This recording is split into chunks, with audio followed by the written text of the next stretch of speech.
Bonjour chers élèves et bienvenue dans ce format de synthèse sur les ondes mécaniques. Alors un format de synthèse, c'est un format qui va reprendre rapidement tous les points du cours, et donc il doit être accompagné du cours évidemment, et des capsules de détails pour être maîtrisé. Tout de suite en tout cas pour nous, la première partie, généralité sur les ondes. Tout d'abord une première définition. Donc une onde, c'est un déplacement d'énergie sans transfert de matière qui est capable de se propager dans un milieu matériel. Alors pour essayer de comprendre cette définition, on va prendre un exemple. L'exemple, c'est le slicky. Le Slicky. Wow, calme les transitions, calme. Mais t'es qui, toi? Moi? Juste Jean-Louis, ton moi marin. Comme tu parles de vagues, fais pas attention, c'est moi qui fais les expériences ici. Ok... Bref, prenons le slicky. Je prends le slicky. Tu prends le slicky. Quand on le soumet à une petite impulsion du haut vers le bas, on voit que le signal est transmis depuis Jean-Louis dans la direction du slicky. Il y a donc du mouvement, donc du travail, donc de l'énergie. Cette énergie est transmise, et pourtant, si on s'intéresse à une seule spire du slicky, on voit qu'elle ne fait qu'un aller-retour autour de sa position de base, qu'on appelle position d'équilibre. Alors, ça peut être dans la direction du slicky ou du haut vers le bas. Ça fait une différence, mais on verra ça plus tard. La matière n'est pas allée jusqu'au bout. La spire, elle n'a pas avancé avec le slicky. Elle n'a fait que de transmettre une information. D'où le déplacement d'énergie sans transfert de matière. D'où le déplacement d'énergie sans transfert de matière. Et le milieu de matériel là-dedans? Bah, essaye sans slicky pour voir. Ça marche pas! Ah bah non, ça marche pas, il faut de la matière pour transmettre une onde mécanique. Mais attention, ça peut être un liquide, un solide, un gaz, mais on y reviendra. Enfin, maintenant qu'on est au clair sur une onde, on va s'attaquer à ce que ce sont des oscillations. Alors, une oscillation, ce sont des mouvements de va-et-vient périodiques qui sont effectués par un objet de part et d'autre de sa position d'équilibre. C'est la même définition si tu veux, mais on a cette fois-ci quelque chose qui est périodique, donc qui revient régulièrement.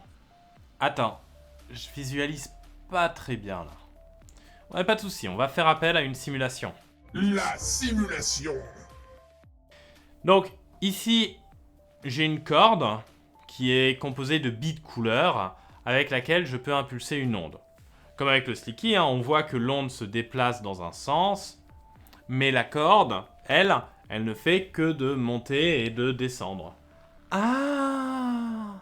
Eh ben, pour les oscillations, c'est tout simple. Quand on a des mouvements qui arrivent régulièrement, périodiques, ils sont effectués par un objet d'une part et d'autre de la position d'équilibre. Ouais, c'est quand on fait des vagues toutes les des secondes, quoi. C'est ça.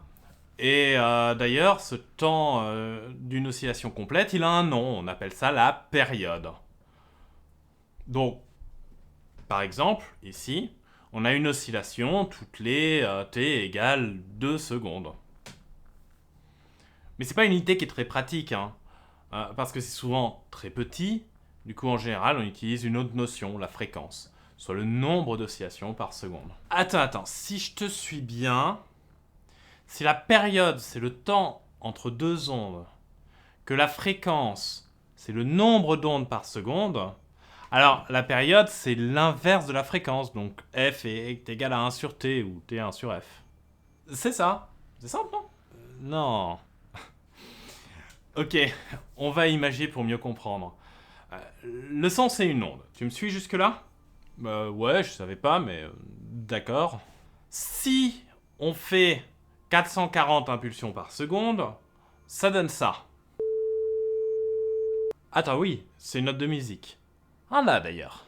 Du coup, j'ai une fréquence de 440 Hz. Une période de t égale 1 sur f, donc 1 sur 440, ça fait 0,00227 secondes. Tu m'étonnes qu'on parle en Hz. Et sinon, on entend toutes les fréquences? Pas du tout. On va essayer. Je vous affiche la fréquence ici et on va voir d'où à où on entend.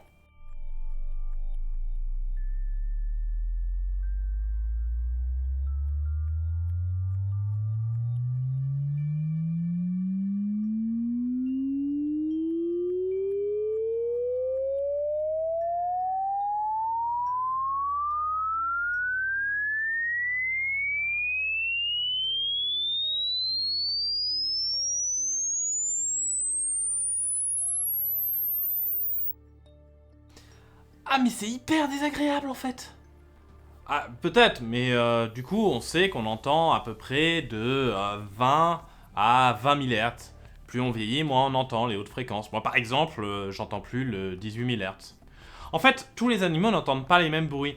Par exemple, la baleine qui doit communiquer très loin va utiliser des très basses fréquences. De même que les éléphants, ces sons graves qu'on entend sont appelés infrasons.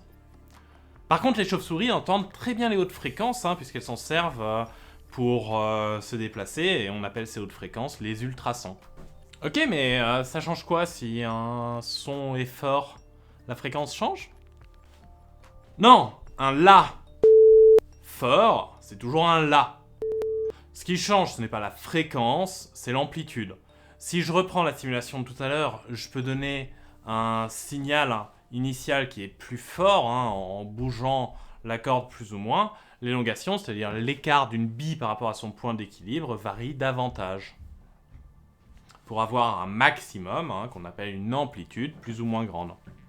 Ici, l'amplitude, elle est petite, et là, elle est grande. On remarque d'ailleurs que la distance entre les billes va varier en fonction de certaines choses. Par exemple, la fréquence, mais aussi la vitesse. Si la vitesse est plus grande, la distance entre chaque vague augmente. Et cette distance entre les oscillations, c'est ce qu'on appelle une longueur d'onde. Donc ça, c'est la longueur d'onde. Ok, ça va, j'ai compris. Et sinon, toutes les ondes sont les mêmes, fréquences à part? Non, mais pas du tout. Déjà, je parle que d'ondes mécaniques, en ce qui nous concerne. La lumière, par exemple, ça fonctionne différemment. C'est bien une onde qui se balade, mais elle se comporte parfois comme une particule, parfois comme une onde. Par exemple, elle se propage très bien dans le vide. C'est impossible pour une onde mécanique. Ça marche pas! Mais même dans le cas d'une onde mécanique, on va distinguer deux types d'ondes. Les ondes transversales et les ondes longitudinales. Reprenons le sticky. Dans le cas d'une onde longitudinale, la matière se déplace parallèlement à la direction de propagation. L'onde avance de la droite vers la gauche, la matière se déplace aussi de la droite vers la gauche. Dans le cas d'une onde transversale, la matière se déplace perpendiculairement à la direction de propagation.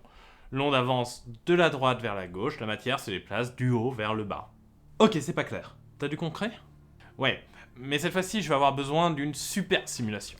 La super simulation. Alors on va prendre une onde sonore. Dans ce cas, le son se déplace dans toutes les directions à partir de la source. Si on regarde le déplacement des particules, on se rend compte qu'elles s'écartent et qu'elles se rassemblent au passage de l'onde. Le déplacement est donc dans le sens de propagation de l'onde, c'est une onde longitudinale? Ouais, c'est ça.